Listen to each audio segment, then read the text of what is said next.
Hello everyone.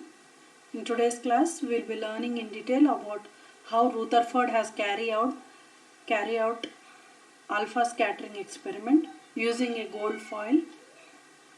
Myself, S. Vidyarani, working as Assistant Professor of Physics at MVS Government Degree College, Autonomous, Mehboob Nagar. Today's presentation consists of the below topics. That is, first we will see what is Rutherford scattering experiment. Second one, we will see what is the theory of alpha particle scattering. Third one is scattering via the Coulomb force. Fourth one is Geiger-Marsden experiment. Fifth one, we know these topics we have learned in earlier. That is the impact parameter and scattering angle relationship. So linear momentum and angular momentum. And the next topic is the cross section. And next one we will see how Rutherford atomic model is different from Thomson atomic model. And at last we will see what are the drawbacks of Rutherford model. So we will start the class now. He is Ernest Rutherford. So to know about him, Rutherford is a well-known scientist. So he has done alpha scattering experiment. So Rutherford in 1911 performed some scattering experiments in which he bombarded thin foil of gold with a beam of fast moving alpha particles. So the thin gold foil had a circular fluorescent zinc sulfide screen around it. Whenever alpha particle struck the screen, a tiny flash was produced at that point. So by carrying out these experiments, he made following observations that most of the alpha particles are passing through the foil without undergoing any deflection or any change in their direction. A few particles underwent deflection, that too with a small angles. So few of the alpha particles have changed their direction but with a small angle. And when we have seen very few alpha particles are merely deflected back, that is through an angle of nearly 180 degrees. So they reverted back almost with an angle of 180 degrees. So these are the conclusions, or these are the observations that have been noted in a Rutherford scattering experiment. So now we will move on to the construction, Rutherford's gold foil experiment construction. So he has taken a radioactive source here. So beam of alpha particles are going to collide with a golden foil, thin golden foil. This is the detector surrounded around the gold foil to detect whether any alpha particle is deflecting or not. So what observations have done is that, so most of the alpha particle, I have told just now, they travel through the foil undeflected. If you observe here, most of the alpha particles are passing out from the gold foil without any deflection. Few of the alpha particles, if you observe here, sidewards. So few of the alpha particles are deflected by small angles. So if you observe the angle between the original direction and the deflected direction, few particles are deflecting by small angles. Occasionally, very few of them, alpha particles travel back from the foil after touching the foil or after experiencing a collision from the foil. So what happens? They are traveling back from the foil. So based on these observations, we can interpret few points is that most alpha particles are traveling through the foil undeflected. That means the atom is mostly empty space. The gold atoms are mostly empty space. So they are able to move out without any deflection. So some alpha particles are deflected by small angles. So from this observation we can interpret that. So as few of the alpha particles which are positively charged are deflecting with small angles, that shows that in gold foil atoms, so nucleus is positively charged, so that the alpha particle is getting deflected because of the repulsive forces. So the nucleus is positively charged, as is the alpha particle. Hence they are getting deflected due to the repulsion forces. So Next, if you observe, then occasionally alpha particles are traveling back from the foil. That means that the nucleus carries most of the atom's mass. So in nucleus, most of the mass is held by nucleus. Hence, only a few of alpha particles are getting deflected back. So now I'll show you Rutherford Goldfile experiment simulation. You will better understand how the Rutherford has carried out Goldfile experiment. Yes. So here the alpha particles are emitted from this source. So alpha particles are traveling towards the gold foil, which is enclosed in a detector. So now we will see how the emission takes place. See, alpha particles are moving towards the gold foil. If you observe here, so this is thin gold foil. So this is beam of alpha particles. This is source of alpha particles. This is circular fluorescent screen which is coated with zinc sulfide so as to see whether alpha particles are deflecting or not. So most of the alpha particles, if you see here, after colliding with the gold foil, most of the alpha particles are moving in the same direction. That means they are not getting deflected. They are moving undeflected. That means they are going straight in their path without any deflection. If you observe few of the sidewards, if you observe, see, let us see this atom and this atom which are moving here. So they are, because of the Coulombic forces of repulsion, they are deflecting with a little angle after colliding with the gold foil. So if you observe here, very few of the particles may be returning back or reverting from their path with almost an angle of 180 degrees. So if you see here, incident of alpha particles, so this is the target foil. So after entering into the foil, they are moving in an undeflected manner. If you observe here, most of the alpha particles are moving in the same direction before and after they enter the gold foil. But very few of them, if you observe, very few of them are getting with a little angle. So, and if you observe, in that very few of the particles, after colliding with the nucleus of the gold foil, they are reverting back, they are retracing their path, they are returning back. So alpha particles hit atoms with massive nucleus cores. So to show this experiment, one more video I want to show you.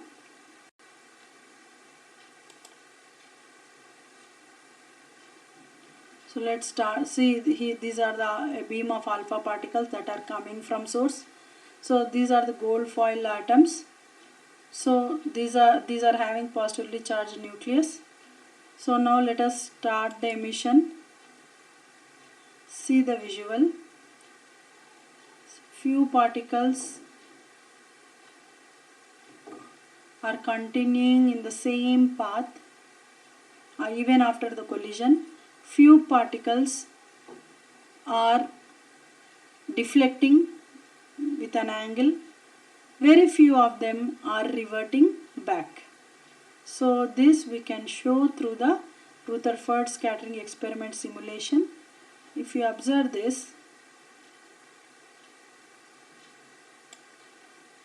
what are the observation and conclusion of Rutherford scattering?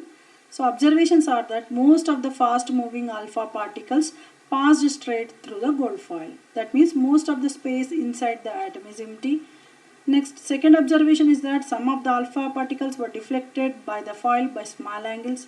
That indicates that the positive charge of the atom occupies very little space. That's why only few of them are getting deflected.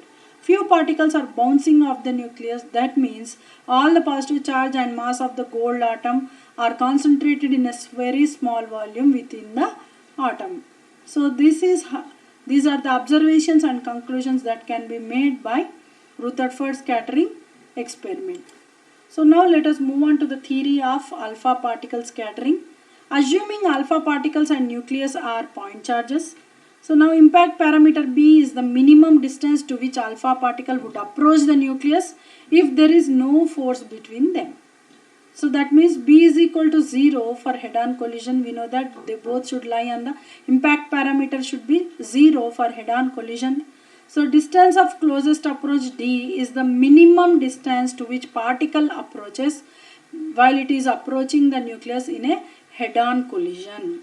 So scattering angle theta is the angle between the asymptotic direction of approach of alpha particle and the asymptotic direction in which it recedes. So the asymptotic direction of approach and the asymptotic direction in which it recedes, that is the scattering angle. The angle made by these two asymptotic directions is nothing but scattering angle theta.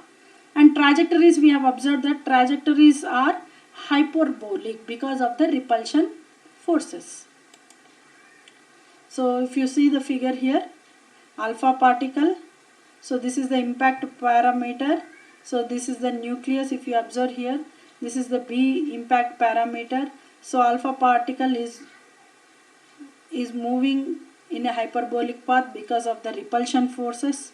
So if it is an head-on collision, this B or impact parameter would have been 0. So this is how we can show diagrammatically. Now we will see scattering via the Coulomb force. So charge particle induced reactions. We know that nuclei contains protons and are charged with the charge of plus Z, that is protons. There is a long range repulsive force between reacting nuclei. Z is the atomic number, E is the atomic charge. So we know that Coulombic force of repulsion F is equal to 1 by 4 pi epsilon naught Z1 Z2 by R square into E square R bar by R. This is the vector form we have seen. Since the force is repulsive, the trajectories are hyperbolic as we observed in the earlier case. If projectile energy is not sufficient to bring two nuclei to a distance smaller than the range of nuclear interactions, the only result of the collision is either elastic, that is Rutherford, or inelastic, that is Coulomb scattering. For Rutherford scattering, both projectile and target emerge from the collision in their respective ground states. But in a Coulomb scattering, either the target or the projectile emerge in an excited state. This is the difference between the Rutherford and scattering and Coulomb scattering, is that in Rutherford scattering, both projectile and target are emerging from their respective ground states. Whereas in Coulomb scattering, the target or the projectile, one of them are emerging in an excited state. So if you observe trajectories in Rutherford scattering, so trajectories depend on the impact parameter. So these are the different trajectories of alpha particles. So alpha particles are moving towards the nucleus. So these are the trajectories followed by the alpha particle when they are approaching the nucleus of gold foil. If you observe, this alpha particle has traveled a hyperbolic path and reverted. So this is we can show different trajectories of alpha particles in a alpha particle scattering experiment. Next, trajectories in Rutherford scattering. So these are the trajectories depend, as we all know, on the impact parameter. So let us say there are, here we have seen 4 particles, 1, 2, 3 and 4. So this is the scatterer here. So this is the nucleus. So while they are moving here, so they are getting deflected back, and they are moving in different directions. Fewer of them are moving with a fewer angle. Few of the particles are moving in the same direction without any deviation. So based on the knowledge of the Coulomb force, the Newton's laws, conservation of linear momentum and the conservation of angular momentum, so Rutherford in 1911 derived the formula describing the number of alpha particles scattered from a thin gold foil at a given laboratory angle. But this formula fitted very well the experimental data taken by Rutherford students Geiger and Marsden. So hence one of the experiment is named as Geiger-Marsden experiment. So the derivation assumed that the whole mass of the gold atom and the alpha particle was concentrated in a very small point-like volume called nucleus. So the ironic ways of nature according to the Geiger-Marsden experiment is that the agreement of the Rutherford formula with experimental data of Geiger and Marsden implicated concentration of almost entire mass of an atom in the nucleus of a femtometer size. If you observe the size of the nucleus where the entire mass of an atom is present, so it is of the size femtometer. Thus Rutherford discovered 100 years ago the atomic nucleus. Another Rutherford student, Niels Bohr, proposed in 1913 the model of hydrogen atom based on the idea of the massive nucleus in the center but augmented in quantization conditions to explain the observed hydrogen line spectra. So the Bohr atom model jump-started modern quantum mechanics. But Rutherford derived his formula based on classical mechanics, which truly is not applicable to the scattering of elementary particles. Fortunately, the classical and quantum mechanics lead to the same result for Rutherford scattering. Otherwise, the history of science could have been very different. Maybe the approaches are different, but the result which we have got in Rutherford scattering, whether it is classical or quantum mechanics, we have got the same result. So number of particles scattered at a given angle in Rutherford scattering is calculable and well understood since it is defined by the well understood electromagnetic force. If you see here we have taken on the x-axis scattering angle, on y-axis we have taken scattered alpha particles. So Geiger and Marsden data points, what they have observed is at 10 power 5, whereas theoretical scattering of one point charge off to another is at almost 10 square. But whereas the Rutherford formula fits in the 10 cube. So according to him, 10 cube alpha particles are getting scattered. The impact parameter or scattering angle relationship. So the key concept in Rutherford scattering is the relation between the impact parameter B and the scattering angle theta. So this we have already seen in the earlier class, what is impact parameter and what is scattering angle T. So this is the impact parameter, is the perpendicular distance between the nucleus and the approaching alpha particle when assuming that no repulsive forces are present. And because of the repulsive forces, the alpha particles are scattering by an angle theta. So this is the scattering angle we have seen. So asymptotic direction of the alpha particles that are approaching the nucleus and the asymptotic direction of the alpha particle which is reverting back. So that angle is called as theta. That means scattering angle. Now let us see the relation between impact parameter and scattering angle. Let us examine the change of momentum in the scattering. The magnitude of the momentum stays the same since this is the elastic scattering. If you see the momentum, so as this is elastic scattering, so we know that law of conservation of linear momentum should happen. That means momentum before collision should be equal to momentum after collision. Since this is an elastic scattering, so the momentum remains same. And the direction of the momentum is changed since this is a scattering. As we all know, this is a Rutherford experiment is a scattering experiment. So the direction of the momentum is changed. The change of the direction results from Coulomb repulsion. Why this change of direction is resulted? Because of the Coulombic forces of repulsion. So we assume after Rutherford that the target is very heavy and therefore stationary during the scattering process. As the target which we are taking is considering as heavy, hence it is remaining stationary during the scattering process. More sophisticated calculations are done by making center of mass transformation. So next we will move on to momentum change in Rutherford scattering. So the momentum change can be calculated by initial momentum is equal to final momentum is equal to no change, that is same P. So change in momentum is equal to change in P. And the angle, if you observe, sin theta by 2 is equal to half delta P by P or else delta P by 2P. That means delta P is equal to 2P sin theta by 2. So this is how we can also find out the linear momentum, change in linear momentum. Next, the momentum change, if you observe, according to the Newton's second law, we know that F is equal to rate of change of momentum. So here we have taken it as delta P.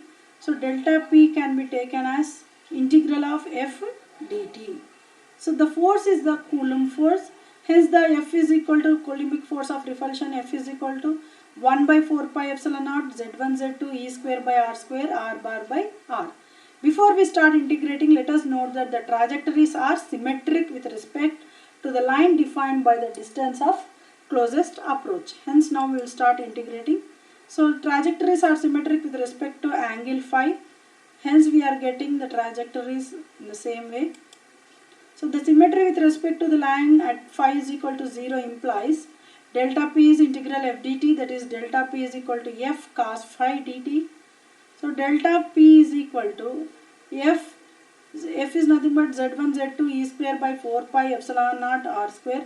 So this is the constant, so we can take it out. In integration we have 1 by R square cos phi into dt. This integral can be carried over with the help of conservation of angular momentum.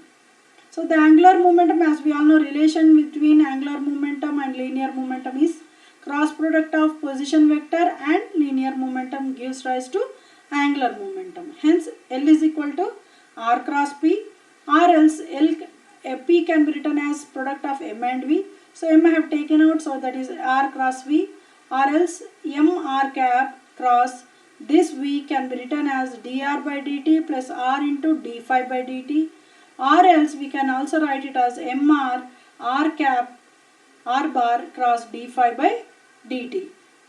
So this is how, because r bar cross r bar is equal to 1, hence d phi by dt we will get it as value, our value. So this value r bar cross r bar becomes 0. So we get this, only one term gets remained, that is mr r bar dr by d phi by dt. So that is equal to L is equal to mod of L or magnitude of L, that means mr square d phi by dt.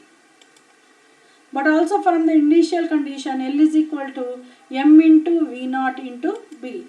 So now we can equate both the angular momentums because the angular momentum is conserved.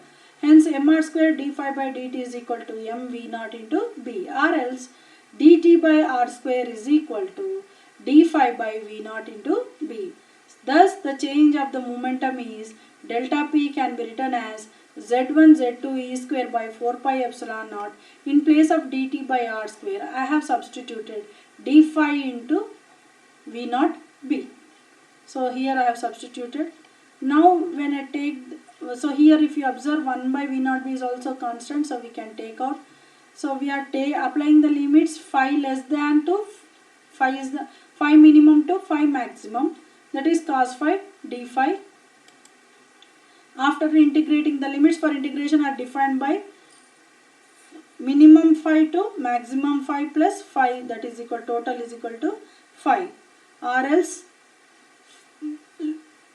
minimum phi is equal to minus of maximum phi. So the solution to these equations can be written as minimum limit is equal to minus 1 by 2 pi minus theta, maximum can be written as 1 by 2 phi minus theta. So here we are applying both the limits. So here we got, after differentiating, we got sin phi minus sin phi, this is sin phi maximum minus sin phi minimum.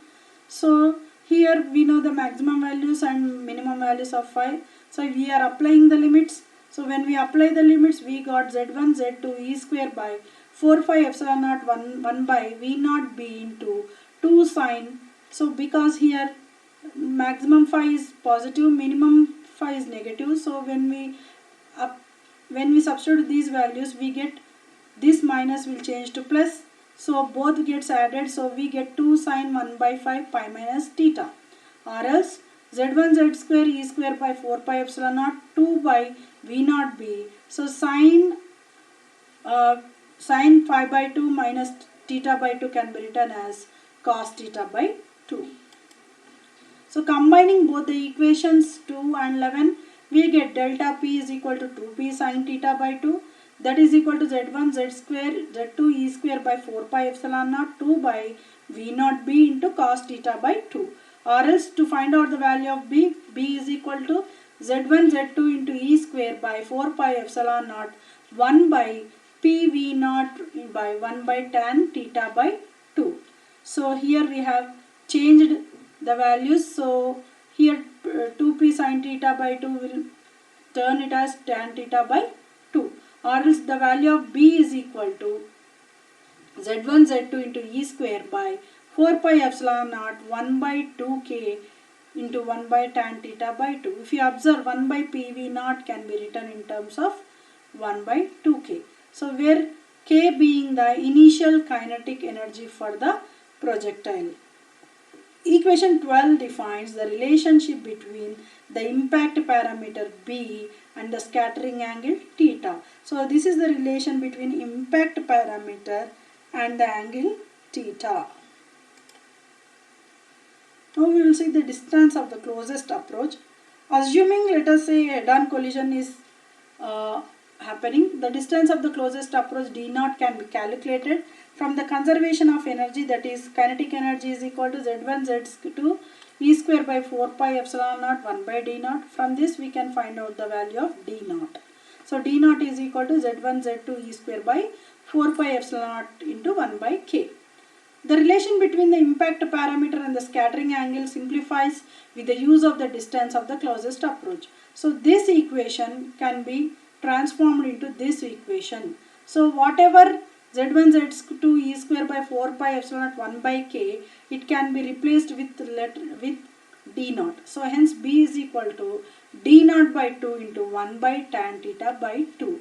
That means the distance of the closest approach is sometimes called the Sommerfeld parameter or collision parameter. So particles from the ring defined by the impact parameters b and b plus db scatter between angles theta and theta minus d phi. So this is the visual presentation of how the impact parameters between b and b plus db scatter between the angles theta and theta minus d phi, d theta. Since particles from the ring defined by the impact parameters b and b plus db scatter between angles theta and theta plus delta theta, the cross section for scattering into the angle called the differential cross section is given by d sigma by d omega is equal to 2 pi b db by 2 pi sin theta d theta. After cancellation, b is by sin theta into db by dt. So the relationship between b and theta for the Rutherford scattering yields d sigma by d omega is equal to d naught by 4 whole square by 1 by sin power 4 theta by 2. Or else substituting the value of d naught, so the equation will be in this way. This is a Rutherford result explaining the Geiger-Marsden experiment. So now cross section of Rutherford scattering, if you observe, the deviation from the Rutherford cross section with the increasing projectile energy are an evidence for nuclear reactions. So if you observe here on x-axis we have taken alpha energy in MeV, whereas on y-axis we have taken relative intensity of scattered alpha particles at 50 degrees. So the scattered intensity departs from the Rutherford scattering formula at about 27.5 MeV. So if you observe here, 27.5 MeV, so the scattered intensity is departing. How Rutherford's atomic model is different from Thomson atomic model. Rutherford proposed a model in which electrons revolve around the nucleus in well-defined orbits, and there is a positively charged center in an atom called nucleus. He also proposed that the size of the nucleus is very small as compared to size of the atom, and nearly all the mass of an atom is centered in the nucleus. These are the observations or the conclusions made by the Rutherford. Now we will see how Rutherford atomic model is different from Thomson atomic model. Thomson proposed a model of an atom to be similar to a Christmas pudding. The electrons are in positively charged sphere like Christmas pudding, and the mass of the atom was supposed to be uniformly distributed. So this is C of positive charges along In between there are electrons like Christmas pudding. So what are the drawbacks of Rutherford model? So the Rutherford's atomic model explains the structure of an atom in a very simple way, but it also suffers from the following drawbacks. They are: Rutherford stated that electrons orbit the nucleus. So according to his statement, electrons are orbiting the nucleus. Thus, if the electrons were orbiting the nucleus, then they must be accelerating due to the centripetal force acting on it. This proved to be a flaw due to Maxwell's theory that electrons accelerating produces EMR, which in turn would mean the electrons would lose energy and crash into the nucleus, leading to an unstable atom, which is not the case.